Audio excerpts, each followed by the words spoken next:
नमस्कार। ज्योतिषीय श्रृंखला की इस कड़ी में आपका हार्दिक स्वागत है।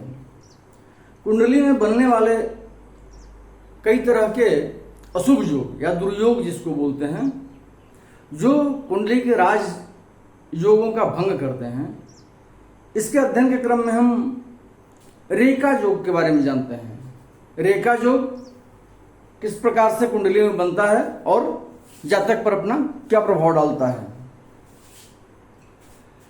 पहला पॉइंट है कि यदि लग्नेश बल रहित हो और उस पर अष्टमेश की दृष्टि पड़ रही हो तथा बृहस्पति अस्त हो तो रेखा योग होता है। उदाहरण कुंडली तो चूंकि मेष लग्न की कुंडली है और इसमें अष्टमेश भी मंगल होगा और लग्नेश में मंगल होगा, इसलिए इस कुंडली पर यह योग लागू नहीं हुआ, क्योंकि यदि अष्टमेश लग्नेश भी हो तो उसको अष्टमेश का दोष नहीं लगता है। और चूंकि लग्नेश पर अष्टमेश की दृष्टि जरूरी है, इसलिए इस कुंडली में यह योग संभव नहीं है। दूसरे लग्न की कुंडली में यह इस पर हम लोग विचार कर सकते हैं। और बृहस्पति अस्त स्थिति में हो सूर्य के सानिध्य में आकर के, तो इस स्थिति में रेखा योग होता है। लग्नेश बल रहित हो, बल रहित मतलब निर्बल हो, अपने नीच राशि में हो या शत्रु राशि में हो, अस्तगत हो, पाप ग्रहों से दृष्ट हो, इस प्रकार से बलहीन हो लग्नेश, और बृहस्पति अस्तगत हो, लग्नेश पर अष्टमेश की दृष्टि पड़ रही हो तो रेखा योग होता है। अगला पॉइंट है चतुर्थेश के नवांश का स्वामी अस्त हो और उस पर द्वादशेश की दृष्टि हो तो रेखा योग होता है। चतुर्थ भाव का जो स्वामी है वो जिस नवांश में है, उस नवांश का स्वामी लग्न कुंडली में अस्त स्थिति में है और उस पर द्वादशेश की दृष्टि पड़ रही हो व्यय भाव के स्वामी की तो रेखा योग होता है। यदि चतुर्थेश पर षष्ठेश की दृष्टि पड़ रही हो और नवमेश तथा अष्टमेश पंचम स्थान में हो एवं धनेश नीचगत हो तो रेखा योग होता है।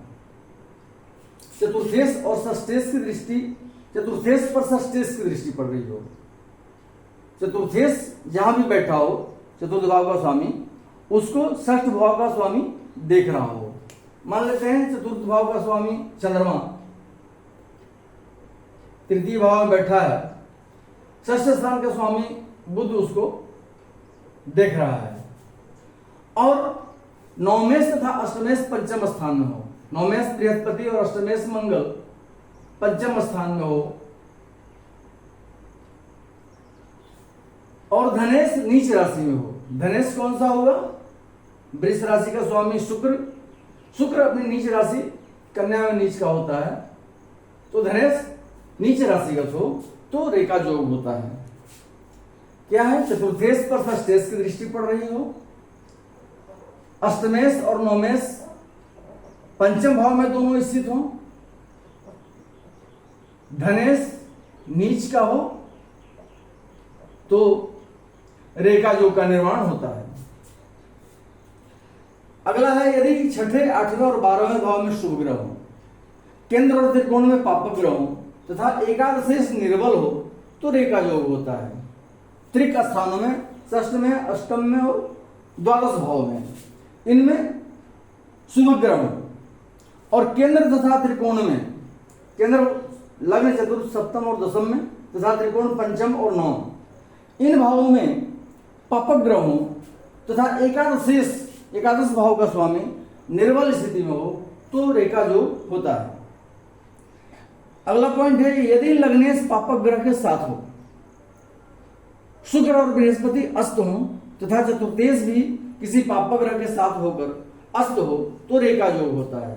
लग्नेश पापक ग्रह के साथ हो, शुक्र और बृहस्पति सूर्य के सानिध्य में आकर अस्त हो तथा चतुर्थेश भी अस्त हो और किसी पापक ग्रह के साथ हो तो इस स्थिति में रेखा योग होता है।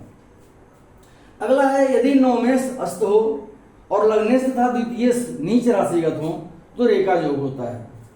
नवमेश मान लेते हैं बृहस्पति नवमेश अस्त स्थिति में बैठा हुआ है, कहीं भी अस्त कब होता है ग्रह?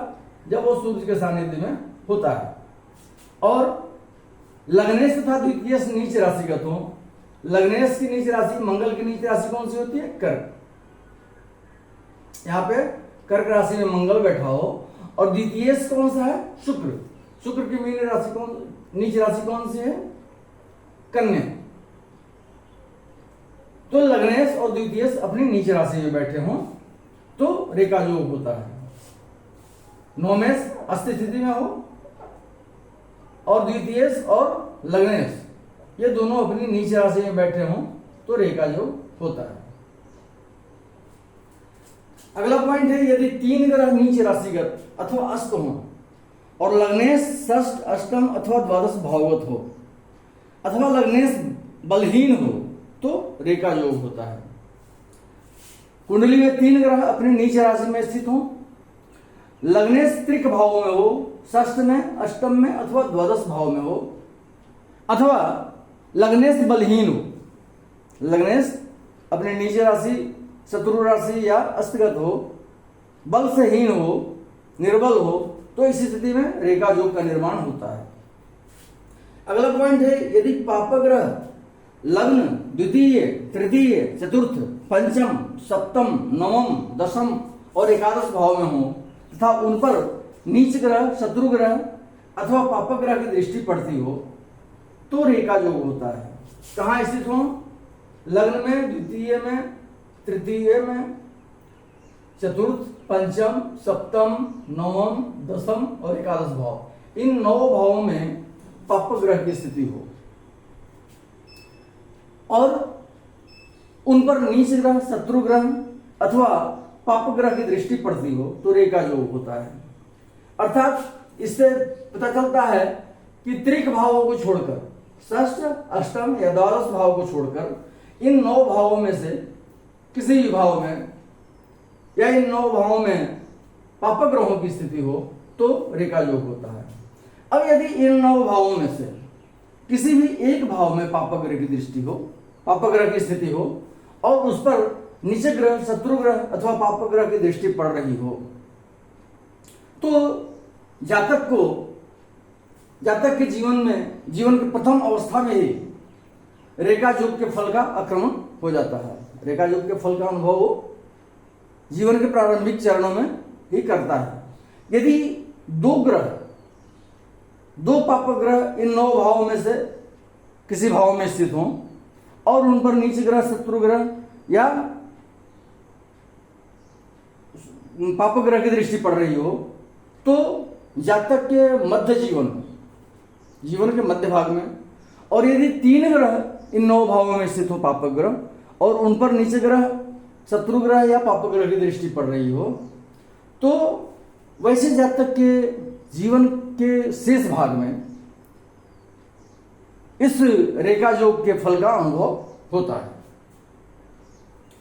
अब रेखा योग के फल की बात हम करते हैं कि रेखा योग होने से कुंडली में क्या फल होता है। शास्त्रकारों ने लिखा है कि रेखा योग वाला जातक विद्या विहीन होता है, धनहीन, दरिद्र, कामी, क्रोधी, संतप्त मन वाला, सौभाग्यहीन, भिक्षुक, मलिन, झगड़ालू प्रकृति का, स्त्री पुत्र इत्यादि से संतप्त, दुष्टात्मा, कुमार्गी, दुर्भागी और बंधुओं का विरोधी होता है, बंधुओं को गाली देने वाला होता है। ऐसा जातक प्रायः दीर्घजीवी नहीं होता है, वह अंगहीन होता है, जैसे गूंगा, बहरा, अंधा अथवा मतिच्छिन्न होता है।